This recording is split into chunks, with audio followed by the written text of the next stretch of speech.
You have an innate instinct that's telling you something is off. You should feel excited and alive. And if you don't, then that means you're ignoring something. Welcome to the Habit Stacking Mom Show, a place for stay-at-home moms desperately searching for balance while drowning in endless toys and coffee, stuck eating the crust from their kids' PB&J. Hi, I'm your host, Jessica Perzel, wife, mama to 3 girls, and a habit stacking pro. I am dedicating this show to all the mothers that chose to pivot from their plan and instead change endless loads of laundry and diapers who may have lost themselves along the way. I know you're exhausted from working all day and accomplishing nothing at all. Let's restack your day so you can show up stronger for your family. Crush that to-do list, declutter your house and mind, boost your energy, and pick up where you left off before becoming a mother. It's time to pop in those ear pods, shake up your fizz, and let's get stacking. Oh, wow. Hi, guys. So it just honestly feels like I have set the bar really high. So many of you have reached out to me and given me your support on this launch, and it means the absolute world to me. The reviews you've left, the 5 stars, you guys have really made this podcast dream. It just has come into reality, and I could literally pinch myself, honestly. I think the best part so far is that many of you have said that you like my voice. I really like that because it's a compliment to me, because I'm pretty sure my husband doesn't agree or feel the same way when I'm nagging at him to do those honey-do lists. So I'm kidding. In all seriousness, though, this has been such an exciting launch, and I want to make sure that you all know it's only because of you. I could record all day long, and I will continue to do that. But if you don't listen and share it with all your mama friends out there that need a pick-me-up, I'm not going to be as successful. So thank you guys so very, very much, and we're going to get right into it. What is it about a season coming to an end that we're just like so ready for the next one to begin? It's comical to me how we seem to forget. We seem to forget, when it's hot, we want the cold, and when it's cold, we want the hot. But I know summer is such a fun family connection time of year, but I think some of us moms might be a little bit more excited about that free daycare coming our way, with school. But in honesty, the struggles are real when it comes to keeping and maintaining a home when littles are present. It's real, guys, especially if they're under the age of 5. And if any of them are, my oldest is finally getting a little older. She just turned 7. And she's not exactly ready to step into that home organizer role, no matter how hard I try. She's just, it just takes constant reminders from mommy to stop the bad habits that we somehow developed over the summer. I'm sure you say it too. Did you do that with your teacher? And speaking of bad habits, she has a habit of the drops. Not sure if you've heard of that. It's the walk in the door, the shoes drop, the sweatshirt drops, the socks drop, the backpack drops. It's the case of the drops, I call it. We have a pool, and so all summer around my house throughout the day, I can tell exactly what part of the house my kids are in just by following the swimsuit tops, the bottoms, the goggles, the towel. And my kids are usually somewhere located at the end of the clothing drop trail, so it's pretty easy to find them. But I do know at some point I am developing better habits for them, because I can just look at them and say, that's not where that goes. And they look at me with that little stinker smirk and like, yeah, I know, Mom, that one. And I look at it and I just think, you know what? They know that Mom is not giving up on this. But the hardest thing about summer for me is that not everybody wants to strive for goals in the summer. They're ready for the vacations, the breaks, the travel. And in some cases, you kind of might be feeling the end of summer blues. Obviously, we want daycare. We're ready for that. But you may not want summer to end. We have a lot of freedom in the summer. And I believe if you're somebody that finds yourself not overly excited for that next season to kick off, it might be a sign that you've taken a back seat a little too long. Maybe you need to spend some time purposefully paying attention to how you're feeling. What is feeling heavy, really heavy to you? Is it getting back into structure and routine? Think about that, that specifically, structure and routine. Is that what's bothering you? Do you feel that maybe it's the chaos that makes you feel overwhelmed, or maybe the season is going to feel exactly the same as the last one? There isn't anything new, quote unquote, coming. Nothing's new. So even though it's always wonderful to feel that pause and be present with your family, you have an innate instinct that's telling you something is off. You should feel excited and alive. And if you don't, then that means you're ignoring something, whether it's a personal goal, a decluttering goal, maybe even a career goal. You've probably gotten a little numb. And I believe that any anxiety that is triggered by that tug that you're feeling, it's pulling at you, that something's off. You have to learn to listen to that. That feeling, that means something. You are probably in a season of burnout, and I get that. I am there. I've been there. I find myself there all the time. I realize that laundry and diapers are not exactly something that sets your soul on fire. I get that. But it still doesn't mean that you can't have goals. I think that sometimes we envision our home and we have these jobs to do that, one thing after another. We can't have the goals because A, we don't have a ton of time, right? We can't find the time. But really, B, why can't you have those goals? Why can't you figure out the thing that's bugging you, and start setting goals so you can start chipping away at something other than on constant repeat? Typically, I see it in 3 areas. It's either in your personal goals, like your health, your personal care, how you take care of you, mama, like you and yourself. How do you do that? That's a goal. How do you take care of your fitness? Do you work out? Do you not work out? So usually I see it in that area. Another area is your environment. It's in your home.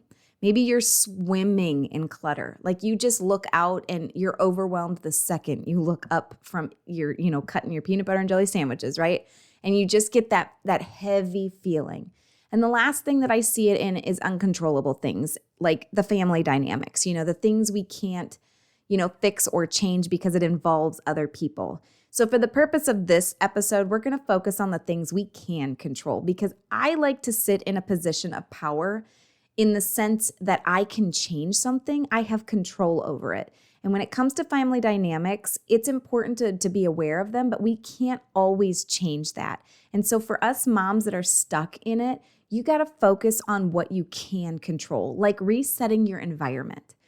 I believe that our environment can inspire us to change in so many different ways. If you're talking about setting your sights too high, though, it can become overwhelming. Like, we do not need to do an entire home reset. Come on, like, let's be realistic here. I do not have time to barely get one load of laundry done and get it folded all the way to the end in the finish line and throw it in the in the drawers in my kids' bedrooms. Like, I can barely get that far, not let alone doing an entire home reset.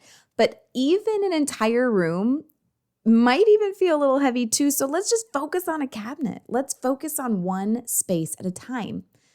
Summer is when we get lazy and we have a tendency to toss things in the junk drawer, right? I know you have one. I have one. In fact, I have a room. Everything goes in the room. It's the back bedroom. It's yikes. Trust me. Anybody that ever has come over here, they know. Don't go in the back bedroom. And the garage. Do not get me started on the garage. But as the school year kicks off, rather than focusing on an entire home reset, it's overwhelming, it's daunting. Instead, let's not even focus on a single room. Let's just focus on one drawer at a time, each day. What if you had eventually one whole room done because you set a long-term goal but broke it down into smaller goals, focusing on one drawer, one cabinet? We need to shake up our routine and get back to pursuing the goals that give us a sense of accomplishment. You need to have a sense of pride doing something alongside of that mundane thing that you're doing every day. It's got to be worthwhile, and it's got to make you feel like you're moving a needle in a direction. That heavy feeling, that tug that you've got saying it's not working, is partially because everything you're doing is on repeat. Literally from the moment you wake up to the moment you go to bed, it's the same thing. And I think that's why when we come into a new school year, we're still shuffling little ones around from place to place, and we're still doing the exact same thing we did all year. We're just now having to do it in a carpool line.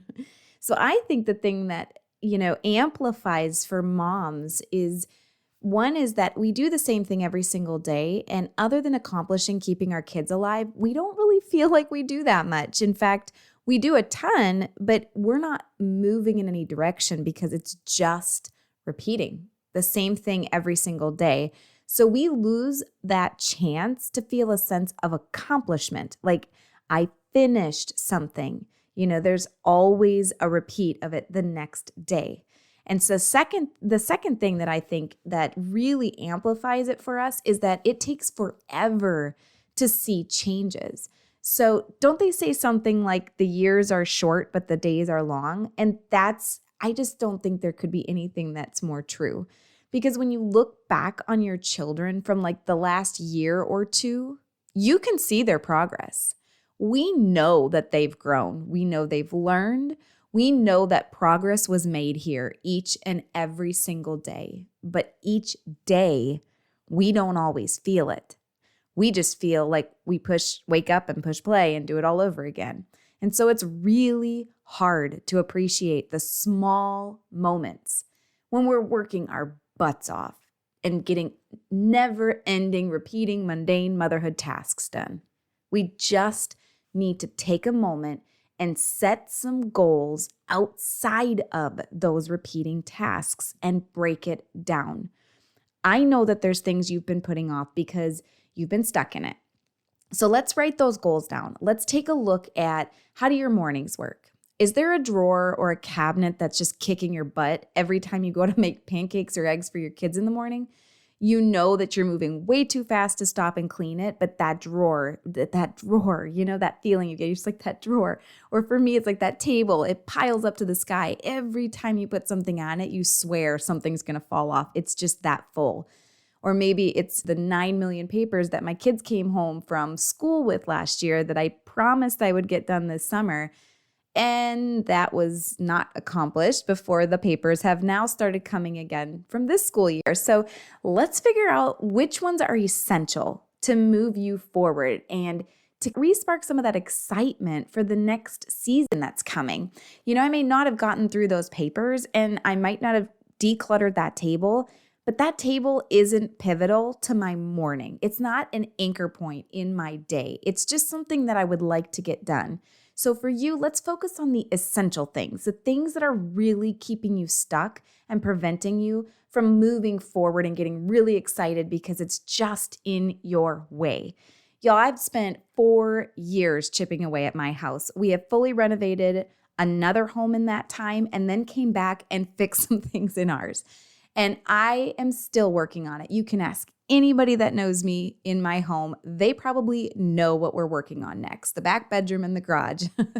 The progress we have made, though, in 4 years is crazy.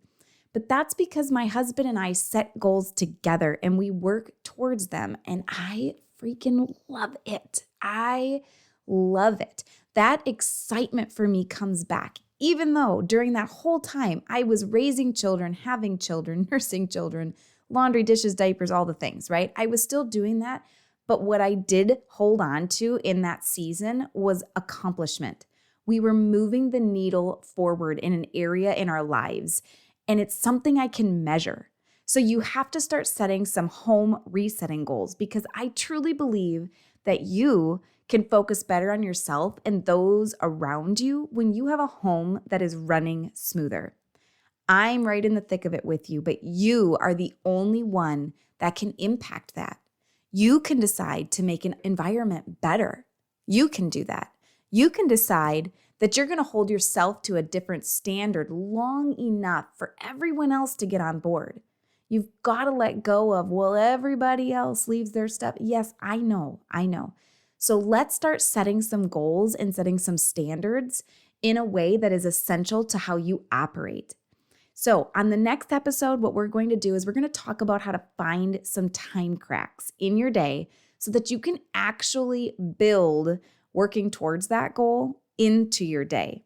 So if you haven't joined us over on Facebook, we're going to continue the conversation over there. The link is in the show notes below to come on over and join me. I would love to hear which areas are your pain points. I want to know which table in your house is about to tip over. And I want to plan to focus on that. And let's set that goal. And like I said on the next episode, we're going to tackle that and start fitting that into your day so we can start feeling some excitement for the new season because it's fall, guys. I love fall. So I look forward to seeing you on the next episode real soon. Bye, guys. Well, that's it for today. If this episode encouraged you in any way, please consider thanking me by sharing it with another mama friend who's ready to show up stronger in her life, or leave me a review right here on the podcast. And don't forget to come hang out with me on Facebook inside my free community, or drop me a DM. I'd love to hear how habit stacking has changed your daily routine. I'll meet you back here real soon. Love and life, Jess.